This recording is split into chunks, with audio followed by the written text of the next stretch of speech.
Education పరంగా state boss ఐఏఎస్లు అంతా ఆయన డైరెక్షన్ లో పని చేయాల్సిందే. లాస్ట్ ఒక డీజీపీ కూడా ఆ పెద్ద పోస్ట్ లో ఉన్న అధికారి చెప్పినట్లు వినాల్సిందే. అలాంటి కీలక పదవి కోసం తెలంగాణలో పెద్ద రేసే నడుస్తోంది. ఈ నెలాఖరుతో చీఫ్ సెక్రటరీ రామకృష్ణారావు పదవీకాలం ముగియనుంది. ఆయన సర్వీసును మరోసారి పొడిగించేందుకు ఇప్పటికే రాష్ట్ర ప్రభుత్వం కేంద్రానికి లేఖ అయితే రాయనున్నట్లు తెలుస్తోంది. కానీ రామకృష్ణారావు సీఎంతో పాటు ఢిల్లీలో ఉండడం హాట్ టాపిక్ గా మారింది. రామకృష్ణారావుకు మరోసారి ఎక్స్టెన్షన్ కోసం ఇస్తారా? ఆయన పదవీకాలం పొడిగించకపోతే కొత్త సీఎస్ గా ఎవరికి అవకాశం దక్కనుంది? ప్రభుత్వ ప్రధాన కార్యదర్శి పోస్టు కోసం రేసులో ఉన్నదెవరు?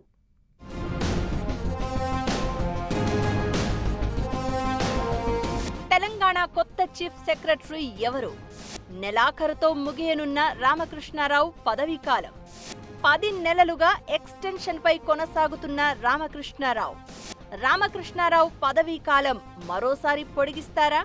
సీఎస్ రేస్ లో వికాస్ రాజ్, జయేష్ రంజన్, ఆ ఇద్దరిలో సీఎం రేవంత్ రెడ్డి చాయిస్ ఎవరు?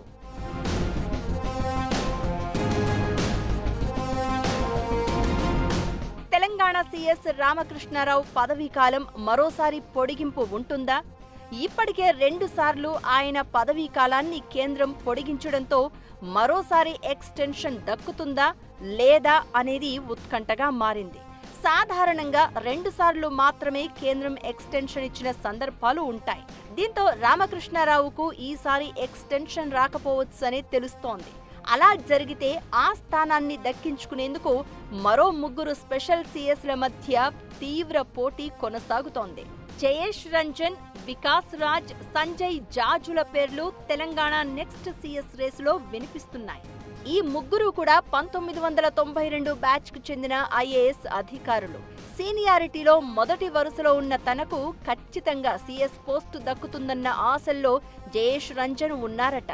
ఇక తన సిన్సియారిటీనే తనకు చీఫ్ సెక్రటరీ పదవి తెచ్చి పెడుతుందని వికాస్ రాజ్ ధీమాలో ఉన్నట్లు తెలుస్తోంది. ఇక చాలా ఏళ్లుగా కేంద్ర సర్వీస్లోనే పనిచేస్తున్న సంజయ్ జాజు మాత్రం ఢిల్లీ పొలిటికల్ సర్కిల్స్ ద్వారా కేంద్ర సర్వీస్లో ఉన్న తన సన్నిహితులతో లాబీయింగ్ చేసుకుంటున్నట్లు తెలుస్తోంది.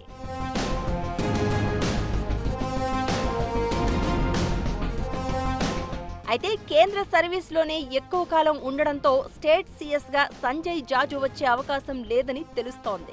ఇక ఇప్పుడున్న ఐఏఎస్లలో అత్యంత సీనియర్ అయిన శశాంక్ గోయల్ పదవీకాలం ఈ ఏడాది సెప్టెంబర్లోనే ముగియనుంది.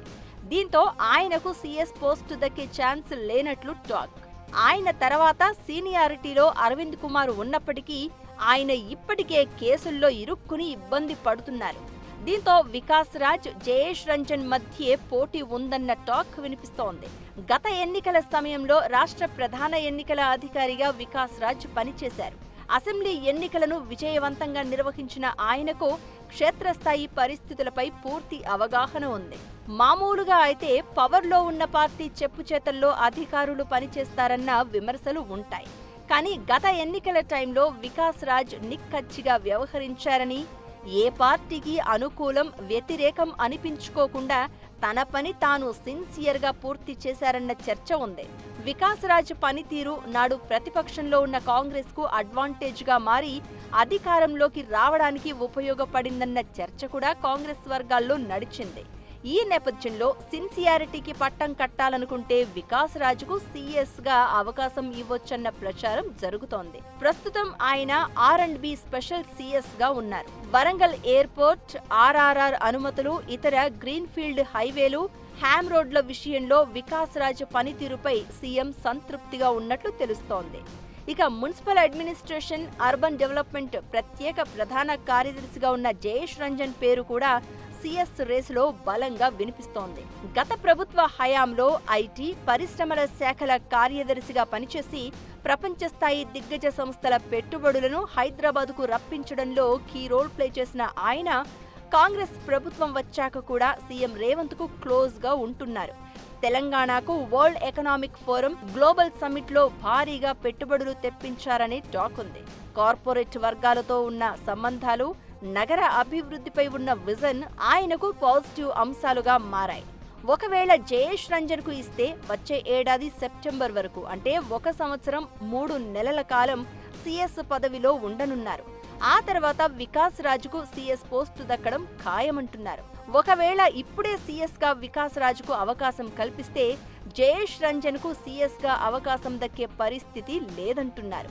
జయేష్ రంజన్ కంటే వికాస్ రాజుకు ఇంకో 6 నెలల పదవీ కాలం ఎక్కువగా ఉండడమే ఇందుకు కారణంగా తెలుస్తోంది. వచ్చే 2-3 రోజులలో కొత్త చీఫ్ సెక్రటరీ ఎవరు అనే అంశంపై క్లారిటీ వస్తుందని సీఎంఓ వర్గాలు చెప్తున్నాయి. ఇప్పటికే రామకృష్ణారావు పదవీ కాలాన్ని పొడిగించాలంటూ కేంద్రానికి సీఎం రేవంత్ లేఖ రాసే అవకాశం లేకపోలేదంటున్నారు. ఇదిలా ఉంటే మెట్రో రైల్ లోన్ అనుమతుల అంశాలతో పాటు రక్షణ శాఖ భూములను గాంధీ సరోవర్ ప్రాజెక్టుకు కేటాయించడంతో రక్షణ మంత్రి రాజ్నాథ్ సింగ్ కు ధన్యవాదాలు తెలిపేందుకు ఢిల్లీ వెళ్లిన రేవంత్ అక్కడే మకాం వేసి ఉన్నారు. సీఎస్ రామకృష్ణారావు కూడా హుటాహుటిన ఢిల్లీ వెళ్లారు. ఒకవైపు ఎస్బీఐ భూముల వ్యవహారం, మరోవైపు మెట్రో రైలు అంశం, మూసీ పునరుజ్జీవం, గాంధీ సరోవర్ ప్రాజెక్టుపై కేంద్ర ప్రభుత్వ పెద్దలను కలిసి రానున్నారు. అందుకే ముఖ్యమంత్రి రేవంత్ రెడ్డితో పాటు సీఎస్ కూడా ఢిల్లీలోనే ఉండే అవకాశం ఉంది. చీఫ్ సెక్రటరీ రామకృష్ణారావు పదవీ కాలం 2025 ఆగస్టు నెలాఖరులోనే ముగిసింది. అప్పుడున్న పరిమితులను బట్టి సీఎం రేవంత్ రెడ్డి కేంద్రాన్ని కోరడంతో మొదట 7 నెలల పాటు ఎక్స్టెన్షన్ ఇచ్చారు. ఆ తర్వాత మరో 3 నెలలు పొడిగించడంతో ఈ నెలాఖరితో సీఎస్ పదవీ కాలం ముగుస్తోంది. రాష్ట్రంలో సర్ ప్రక్రియ, జనగణన ప్రక్రియ నడుస్తూ ఉండడంతో రామకృష్ణారావు పదవీ కాలాన్ని మరో 2 నెలల పాటు పొడిగించాలని సీఎం కేంద్రాన్ని కోరే అవకాశం ఉన్నట్లు ప్రచారం నడుస్తోంది.